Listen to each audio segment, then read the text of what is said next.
ಓಂ ಶಕ್ತಿ ಮಾಲಾಧಾರಿಗಳ ಮೇಲೆ ಕಲ್ಲು ತೂರಾಟದ ಪ್ರಕರಣಕ್ಕೆ ಸಂಬಂಧಪಟ್ಟಂತೆ ಜೆಜೆ ನಗರದಲ್ಲಿ ಸಚಿವ ಜಮೀರ್ ಅಹಮದ್ ಖಾನ್ ಭೇಟಿ ಕೊಟ್ಟಿದ್ದಾರೆ. ಭೇಟಿಯನ್ನು ಕೊಟ್ಟು ಪೊಲೀಸರಿಂದ ಮಾಹಿತಿಯನ್ನು ಪಡ್ಕೊಂಡಿದ್ದಾರೆ ಸಚಿವರು. ಜೆಜೆ ನಗರದಲ್ಲಿ ನಿನ್ನೆ ಸಂಜೆ ಏನು ಕಲ್ಲು ತೂರಾಟ ಆಗಿತ್ತಲ್ಲ ಆ ವಿಚಾರಕ್ಕೆ ಸಂಬಂಧಪಟ್ಟಂತೆ ಹೆಚ್ಚಿನ ಮಾಹಿತಿಯನ್ನು ಪಡ್ಕೊಳ್ತಾ ಇದ್ದಾರೆ. ಘಟನಾ ಸ್ಥಳದಲ್ಲಿ ಹಿಂದೂ ಕಾರ್ಯಕರ್ತರ ಪ್ರತಿಭಟನೆ ಮುಂದುವರೆದಿದೆ. ಕಲ್ಲು ತೂರಿದ ಮುಸ್ಲಿಂ ಯುವಕರ ಬಂಧನಕ್ಕೆ ಒತ್ತಾಯ ಕೇಳಿ ಬರ್ತಾ ಇದೆ. ಈಗಾಗಲೇ ಪೊಲೀಸರು 3 ಜನರನ್ನ ವಶಕ್ಕೆ ಪಡ್ಕೊಂಡಿದ್ದಾರೆ. ಇನ್ನೂ ಕೂಡ ಯುವಕರ ಇನ್ವಾಲ್ವ್ಮೆಂಟ್ ಇದರಲ್ಲಿ ಇದೆ ಅಂತ ಅನ್ಕೊಂಡು ಈಗ ಸ್ಥಳೀಯರು ಅಲ್ಲಿ ಪ್ರತಿಭಟನೆ ಮಾಡ್ತಾ ಇರುವಂತದ್ದು. ಜೆಜೆ ನಗರ ಠಾಣೆ ಬಳಿ 6 ಕೆಎಸ್ಆರ್ಪಿ ತುಕಡಿಗಳ ಭದ್ರತೆಯನ್ನು ನಿಯೋಜನೆ ಮಾಡಲಾಗಿದೆ. ಯಾಕಂದ್ರೆ ಜೆಜಿಆರ್ ನಗರ ಏನಿದೆ ಸದ್ಯಕ್ಕೆ ಬೂದಿ ಮುಚ್ಚಿದ ಕೆಂಡದಂತಿದೆ. ಯಾವಾಗ ಬೇಕಾದ್ರೂ ಗಲಾಟೆ ಹೆಚ್ಚಾಗುವಂತಹ ಚಾನ್ಸಸ್ ಇದೆ. ಈಗಾಗಲೇ ಕಲ್ಲು ತೂರಾಟದಲ್ಲಿ 3 ಗಾಯಗಳಾಗಿದೆ. ಅವರನ್ನ ಆಸ್ಪತ್ರೆಗೆ ಅಡ್ಮಿಟ್ ಮಾಡಿ ಚಿಕಿತ್ಸೆ ಕೊಡಿಸುವಂತಹ ಕೆಲಸ ಆಗಿದೆ. ಸ್ಥಳೀಯರು ಹೇಳ್ತಾರೆ ಅಲ್ಲಿನ ಯುವಕರು ಈ ಹಿಂದೆನೂ ಕೂಡ ಇದೇ ರೀತಿ ಪದೇ ಪದೇ ಹಲ್ಲೆ ಮಾಡ್ತಾ ಇದ್ರು ಅಂತ ಮಾಹಿತಿ ಕೂಡ ಸಿಗ್ತಾ ಇದೆ. ಅಲ್ಲಿ ಕಂಪ್ಲೇಂಟ್ ಅನ್ನು ಕೊಟ್ಟರು ಕೂಡ ಪೊಲೀಸರು ಯಾವುದೇ ರೀತಿಯ ಆಕ್ಷನ್ ತೆಗೆದುಕೊಳ್ತಿಲ್ಲ ಅನ್ನುವಂಥ ಆರೋಪ ಕೂಡ ಕೇಳಿ ಬರ್ತಾ ಇದೆ. ಸ್ಥಳದಲ್ಲೇ ಡಿಸಿಪಿ ಯತೀಶ್ ಎನ್ ಇದ್ದಾರೆ. ಬ್ಯಾಟರಾಯನಪುರ ಮತ್ತು ವಿಜಯನಗರ ಎಸ್ಪಿಗಳು ಅಲ್ಲಿ ಮೊಕ್ಕಾಂ ಹೂಡಿದ್ದಾರೆ. ಈಗ ಹಿಂದೂ ಪರ ಕಾರ್ಯಕರ್ತರು ಅಲ್ಲಿ ಜಮಾಯಿಸಿದ್ದಾರೆ, ಪ್ರತಿಭಟನೆ ಮಾಡ್ತಾ ಇದ್ದಾರೆ. ಯಾರು ಹಲ್ಲೆಯನ್ನ ಮಾಡಿದ್ದಾರೆ ನೋಡಿ, ಕಲ್ಲು ತೂರಾಟ ನಡೆಸಿದ್ದಾರೆ ನೋಡಿ, ಯಾರು ಈ ದುಷ್ಕರ್ಮಿಗಳಿದ್ದಾರೆ ಇವರ ವಿರುದ್ಧ ಕ್ರಮ ಆಗಬೇಕು, ಕಾನೂನಿನ ರೀತಿಯಲ್ಲೇ ಕ್ರಮ ಆಗಬೇಕು ಅಂತ ಪಟ್ಟು ಹಿಡಿತಾ ಇದ್ದಾರೆ. ನಿನ್ನೆ ರಾತ್ರಿ ಓಂ ಶಕ್ತಿ ಮಾಲಾಧಾರಿಗಳು ಮೆರವಣಿಗೆ ಮಾಡುವಂತಹ ಸಂದರ್ಭದಲ್ಲಿ ಕಲ್ಲು ತೂರಾಟ ಆಗಿತ್ತು. ಓಂ ಶಕ್ತಿ ಪ್ರೊಸೆಷನ್ ಹೋಗುವಾಗ ಸ್ವಲ್ಪ ಕಲ್ಲು ತೂಡ ಆಗಿದೆ ಅಂತೆ. ಅದೇನು ಯಾರು ಮಾಡಿದ್ರು ತಪ್ಪದು, ಮೈನರು ಮೇಜರು ಅದು ಲೆಕ್ಕಕ್ಕೆ ಬರಲ್ಲ. ನನ್ನ ಅನಿಸಿಕೆ ಸಣ್ಣ ಮಕ್ಕಳು ಮಾಡೋಕ್ಕೆ ಸಾಧ್ಯ ಇಲ್ಲ.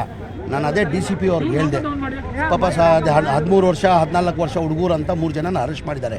ಸಣ್ಣ ಹುಡುಗರು ಮಾಡಿ ಸಣ್ಣ ಹುಡುಗರು ಮಾಡಿದ್ರು ತಪ್ಪು, ದೊಡ್ಡವ್ರು ಮಾಡಿದ್ರು ತಪ್ಪು, ಮೈನರ್ ಮಾಡಿದ್ರು ತಪ್ಪು, ದೊಡ್ಡವ್ರು ಮಾಡಿದ್ರು ತಪ್ಪು. ಅದಕ್ಕೆ ನಾನು DCPಗೆ ಹೇಳಿದ್ದೀನಿ, ಅದು ಹಿಂದೆ ಮಕ್ಕಳು ಹಿಂದೆ ಯಾರನ್ನ ಇರ್ಬೋದು ನನಗೆ ಅನಿಸ್ತಾ ಇದೆ, ದಯಮಾಡಿ ತನಿಖೆ ಮಾಡಿ ಅಂತ DCPಗೂ ಸೂಚನೆಯನ್ನು ಕೊಟ್ಟಿದ್ದೀವಿ. ನಮ್ಮ ಕ್ಷೇತ್ರದಲ್ಲಿ ಪರ್ಟಿಕ್ಯುಲರ್ ಸ್ವಾಮೀಜಿ ಇಲ್ಲಿ ಇದ್ದಾರೆ ಕೇಳಿ, ಅಧ್ಯಕ್ಷರು ಇಲ್ಲೇ ಇದ್ದಾರೆ. ನನ್ನ ಕ್ಷೇತ್ರದಲ್ಲಿ ನಾನು 2008 MLA ಆದಮೇಲೆ ಒಂದು ಸಣ್ಣ ಇನ್ಸಿಡೆಂಟ್ ಆಗೋಕ್ಕೆ ನಾನು ಕೊಟ್ಟಿಲ್ಲ. ಸಣ್ಣ ಇನ್ಸಿಡೆಂಟ್ ನಮ್ಮಲ್ಲಿ ದೇವ್ರ ದಯೆಯಿಂದ ಒಂದು ಸಣ್ಣ ಇನ್ಸಿಡೆಂಟ್ ಆಗಲ್ಲ, ನನ್ನ ಗಮನಕ್ಕೂ ತರಲ್ಲ. ಹಂಗೇನಾರು ಆದರೆ ಅವರವರೇ ಬಗೆಹರಿಸ್ಕೊತಾರೆ. ಭಾಳ ಜನ ಆಚೆಯಿಂದ ಬಂದಿದ್ದಾರೆ, ನಮ್ಮವರೇ ಕಿಚ್ಚಾಡಿದ್ದಾರೆ. ನಿಮ್ಮೆಲ್ಲ ಏನ್ರಿ ಕೆಲಸ, ನಾವಿದ್ದೀವಿ ಏರಿಯಾದಲ್ಲಿ, ನಾವೆಲ್ಲ ಸೆಟ್ರೇಟ್ ಮಾಡ್ಕೊತೀವಿ, ನೀವೇನಿಗೆ ಬಂದ್ರಿ ನೀವು ಅಂತ ಹೇಳ್ಬಿಟ್ಟು ಅವರೇ ಗಲಾಟೆ ಮಾಡಿದ್ದಾರೆ ನನಗೆ ರಾತ್ರಿ. ನಿಮಗೂ ಮಾಹಿತಿ ಬಂದಿರ್ಬೋದು ಆ ಥರ. ಇಲ್ಲಿ ನಾವೆಲ್ಲ ಸ್ವಂತ ನಾವು ಅಣ್ಣ ತಮ್ಮದಿರಂಗೆ ಯಾರಿಗೂ ಇಂಥ ಅವಕಾಶ ಮಾಡೋಕ್ಕೆ ಬಿಡಲ್ಲ. ಆದಮೇಲೆ ಏನು ಕಾನೂನು ಕ್ರಮ ತೊಗೊಳ್ಬೇಕು ಕಾನೂನು ಕ್ರಮ ತೊಗೊಳ್ತೀವಿ. ಇನ್ನು ಮುಂದೆ ಈ ಥರ ಆಗ್ಕೂಡ್ದು, ಈ ಥರ ಆಗ್ದಂಗೆ ನೋಡ್ಕೊತೀವಿ. ಓಂ ಶಕ್ತಿ ನಗರದಲ್ಲಾಗಿರ್ಬೋದು, ಗೌರಿಪಾಳ್ಯ ಆಗಿರ್ಬೋದು, ಸಾಮಣ್ಣ ಗಾರ್ಡನ್ ಆಗಿರ್ಬೋದು, VS ಗಾರ್ಡನ್ ಆಗಿರ್ಬೋದು, ಇದೇ ಮೊದಲೇನಲ್ಲ, ಇದು ಪ್ರತಿ ಬಾರಿ ಕೂಡ ನಡೀತಾ ಇದೆ. ರಾತ್ರಿ ಯಾರು DCP ಅವ್ರು ಹೇಳಿದ್ದು ಮತ್ತೆ ACP ಭರತ್ ರೆಡ್ಡಿ ಅವ್ರು ಹೇಳಿದ್ದು ನೈಜ ಅಪರಾಧಿಗಳನ್ನ ಪತ್ತೆ ಮಾಡ್ತೀವಿ ಅಂತ. ಕಲ್ಲೆಸ್ತಿರೋದು ಯಾರನ್ನ ತಂದು ಕೂರಿಸಿದಿರ ಒಳಗಡೆ? ಇದು ಬೂಟಾಟಿಕೆಯನ್ನ ಬಿಡಿ, ಸಂಧಾನ ಬಿಡಿ. ರಾತ್ರಿ ಎಲ್ಲೋಗಿತ್ತು? ರಾತ್ರಿ ಸಂಧಾನ ಮಾಡ್ಲಿಕ್ಕೆ ಬಂದ್ರಿ, ಯಾಕೆ ಯಾರನ್ನು ಅರೆಸ್ಟ್ ಮಾಡ್ತಾ ಇಲ್ಲ? ರಾತ್ರಿ ಇಷ್ಟು ಬೇಗ ಇವರು ಸೆರೆ ಹಿಡಿದಿದ್ದಾರಲ್ವಾ, ಅವರೇ ಕಲ್ಲು ಹೊಡೆದ್ರು ಅನ್ನೋದಕ್ಕೆ ಸಾಕ್ಷಿಗಳನ್ನ ಇವ್ರು ಕೊಡ್ಬೇಕಾಗತ್ತೆ. ಕಲ್ಲು ಬಂದಿರುವಂತದ್ದು ಎಲ್ಲಿಂದ, ಅಲ್ಲಿ ಯಾರಿದ್ರು ಕೂಲಂಕುಷವಾಗಿ ತನಿಖೆ ಮಾಡಿ ನೀವು ವಶಕ್ಕೆ ತಗೊಳ್ಬೇಕು. 3 ಜನ ಬೆಳಗ್ಗೆ ಕರ್ಕೊಂಡ್ಬಂದು ಕೂರಿಸ್ಬಿಟ್ಟು ನಾವು ಅರೆಸ್ಟ್ ಮಾಡಿದೀವಿ ಅಂತ ಇವ್ರು ಹೇಳ್ತಾರೆ. ಮಿನಿಸ್ಟ್ರು ಸ್ಟೇಷನ್ಗೆ ಭೇಟಿ ಕೊಡ್ತಾರೆ. ಇದ್ರ ಹಿನ್ನೆಲೆ ಏನು, ಉದ್ದೇಶ ಏನು ಅಂದ್ರೆ ಇಲ್ಲಿ ಯಾರಿಗೂ ಕೂಡ ರಕ್ಷಣೆ ಇಲ್ಲ, ಹಿಂದೂಗಳಿಗೂ ರಕ್ಷಣೆ ಇಲ್ಲ. 3 ದಿನದಿಂದ ಅಯ್ಯಪ್ಪ ಪೆಂಡಲ್ಲಿ ಬೆಂಕಿ ಹಾಕ್ತಾರೆ, ರಾತ್ರಿ ಓಂ ಶಕ್ತಿ ಅವ್ರ ಮೇಲೆ ಕಲ್ಲು ತೂರ್ತಾರೆ. ಎಲ್ಲಿಗೆ ಹೋಗ್ತಾ ಇದೆ? 3 ಜನ ಮುಸ್ಲಿಂ ಹುಡುಗರನ್ನ ಅರೆಸ್ಟ್ ಮಾಡಿದೀವಿ ಅಂತ ಇವ್ರು ಹೇಳಿದ್ದಾರೆ ಬೆಳಗ್ಗೆನೆ. ನಿಮ್ಮ ಸಂಘಟನೆ ಇನ್ನು ಓಂ ಶಕ್ತಿ ಮಾಲಾಧಾರಿಗಳ ಮೇಲೆ ಕಲ್ಲು ತೂರಿದ ಕೇಸ್ ಬಗ್ಗೆ ಬಿಜೆಪಿಯ ನಾಯಕರು ಕಿಡಿಕಾರಿದ್ದಾರೆ.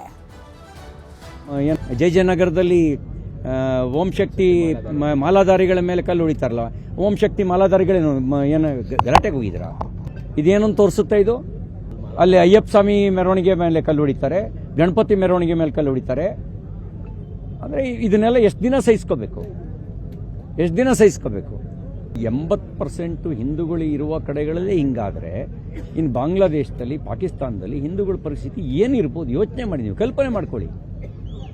ಇಲ್ಲಿ ಸಿದ್ದರಾಮಯ್ಯನವರು ರಾಮನ ಹೆಸರು ಇರುವಂಥ ಮುಖ್ಯಮಂತ್ರಿ, ಶಿವನ ಹೆಸರು ಉಪಮುಖ್ಯಮಂತ್ರಿ, ಆದರೆ ಇಲ್ಲಿ ಶಿವನ ಪೂಜೆ ಮಾಡಂಗೂ ಇಲ್ಲ, ರಾಮನ ಪೂಜೆ ಮಾಡಂಗೂ ಇಲ್ಲ. ಗಣಪತಿ ಮೆರವಣಿಗೆ ನೆಮ್ಮದಿಯಿಂದ ಮಾಡಂಗೂ ಇಲ್ಲ. ಅಂದರೆ ಇದು ಪರಿಸ್ಥಿತಿ ಇದು. ಯಾಕೆ ಹಿಂಗೆ ಅಂತ ಹೇಳೋದಕ್ಕೆ ಬೂತ್ಗನ್ನಡಿ ಬೇಕಾಗಿಲ್ಲ.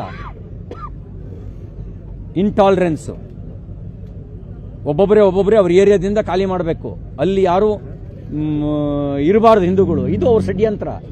ಅಂಥವ್ರಿಗೆ ತಗೊಂಡು ಬಂದು ಇಲ್ಲಿ ಅಕ್ರಮವಾಗಿ ಮನೆ ಕಟ್ಕೊಂಡವರಿಗೆ ಇವರು 5 ಲಕ್ಷ ರೂಪಾಯಿ ಪರಿಹಾರ. ಅಯ್ಯೋ ರಾಜಾತಿಥ್ಯ, ಕಳ್ಳರಿಗೆ ರಾಜಾತಿಥ್ಯ, ಗಾಂಜಾ ಮಾರೋರಿಗೆ, ಬಾಂಬಿಡೋರಿಗೆ, ಕಳ್ಳರಿಗೆಲ್ಲ ರಾಜಾತಿಥ್ಯ. ಆ ಕಳ್ಳರನ್ನ ಸಾಕೋದಕ್ಕೆ ಒಂದು ಸರ್ಕಾರ, ಅದಕ್ಕೊಂದು ಸರ್ಕಾರ ಬೇಕಾ?